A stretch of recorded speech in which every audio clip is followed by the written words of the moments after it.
This is a story about a girl named Lucky. In this video, we look at Britney Spears then and now. Stay until the end as we discuss the controversial Framing Britney Spears documentary recently aired. Every American teenager in the late 1990s and early 2000s knew the Princess of Pop. When she started attending dance lessons at age 3, no one would have imagined that she would become this famous. Upon launching her music career with Baby One More Time,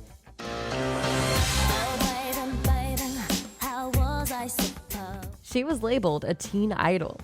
And at that time, the world had not seen a performer like her. In today's video, we will be going in depth into what Spears' life was like before she became famous and now. Credited with influencing the revival of teen pop in her teenage years, Britney Jean Spears was born on December 2, 1981, in Macomb, Mississippi, to Lynn Irene Bridges and James Parnell Spears. The second child of 3 is an American singer, songwriter, dancer, and actress. Her siblings are Brian James and Jamie Lynn Spears. She was baptized as a Southern Baptist and sang in the choir as a child, and studied Kabbalist teachings as an adult. Spears made her local stage debut at age 5, singing "What Child Is This?" at her kindergarten graduation. At age 8, Spears and her mother Lynn traveled to Atlanta, Georgia to audition for the 1990s revival of the Mickey Mouse Club, but the casting director, Matt Casella, rejected her as being too young. But then he introduced her to Nancy Carson, who, impressed with her singing, suggested enrolling her at the Professional Performing Arts School. In 1992, Spears was hired for her first professional role as the understudy for the head role of Tina Denmark in the off-Broadway musical Ruthless. After appearing in stage productions and television series, she signed with Jive Records in 1997 at age 15. Her first 2 studio albums, certified diamond in the U.S., Baby One More Time and Oops, I Did It Again, were global successes. I think I did it again. I made you believe. And became 2 of the best-selling albums of all time. Spears also appeared as a contestant on the popular television show Star Search.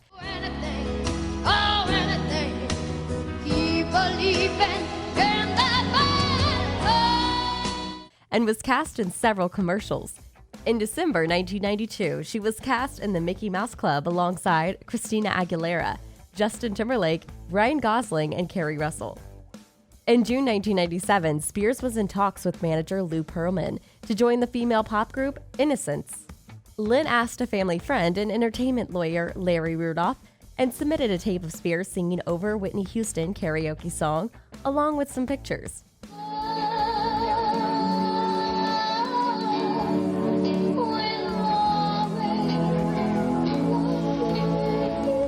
Rudolph decided that he wanted to pitch her to record labels, for which he needed a professional demo made. Spears traveled to New York with the demo and met with executives from 4 labels, and 3 of them rejected her, saying that audiences wanted pop bands such as the Backstreet Boys and the Spice Girls. 2 weeks later, executives from Jive Records returned calls to Rudolph. One of them said, "It's very rare to hear someone that age deliver emotional content and commercial appeal." So, Spears sang Houston's "I Have Nothing" for the executives and was signed to the label. They appointed her to work with producer Eric Foster White for a month, who reportedly shaped her voice from lower and less poppy delivery to distinctively, unmistakably Britney. 2 years later, her debut studio album, Baby One More Time, was released on January 12, 1999. It debuted at #1 on the U.S. Billboard 200 and was certified 2 times platinum by the Recording Industry Association of America after a month. Worldwide, the album topped the charts in 15 countries and sold over 10 million copies in a year and became the biggest selling album ever by a teenage artist. It later received a Grammy nomination for Best Female Pop Vocal Performance and became the 25th most successful song of all time in British chart history. Spears is the youngest female artist to have a million sellers in the UK.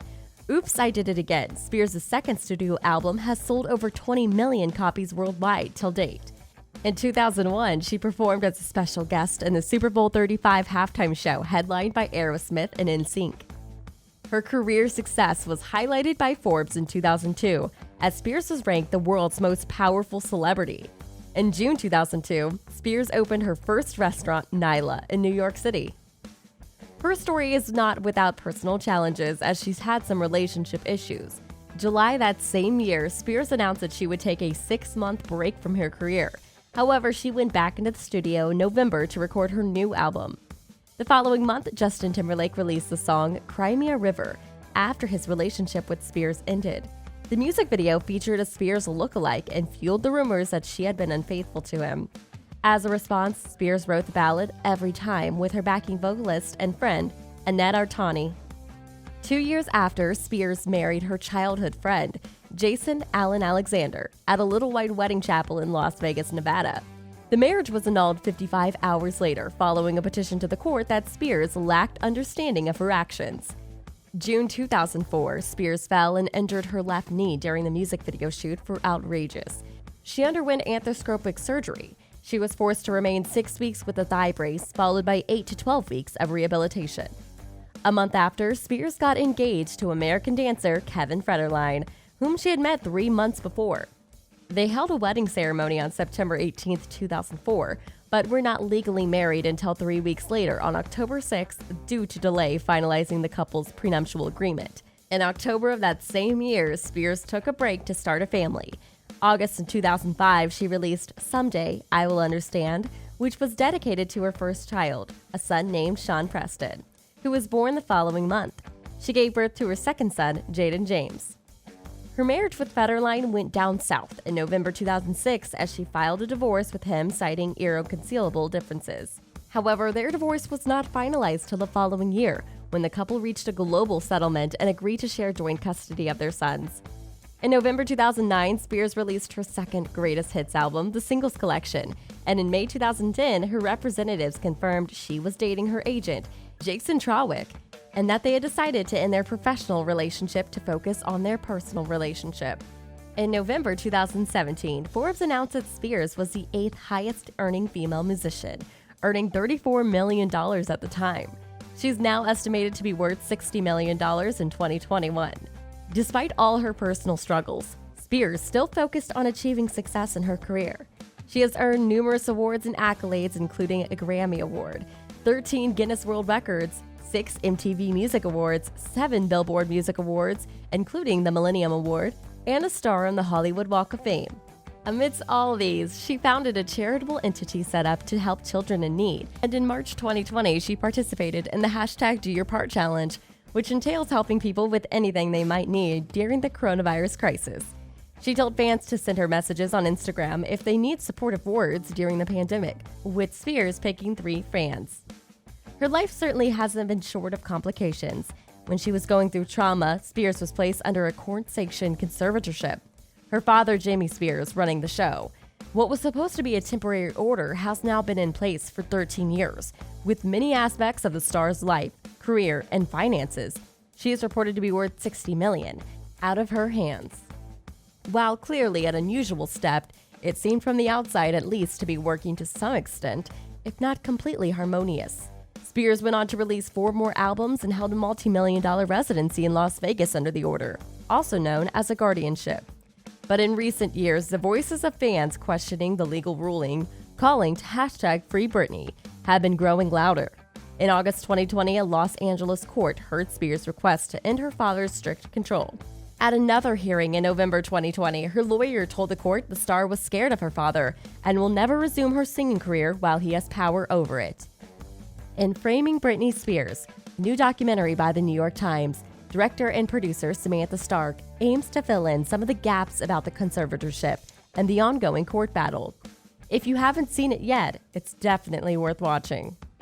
Following the documentary, Justin Timberlake came out and apologized to Britney. This brings us to the end of today's video. Make sure to like, share, and subscribe. Till next time, thanks for watching, and we'll see you in the next video. Can do anything, oh anything. Keep believing.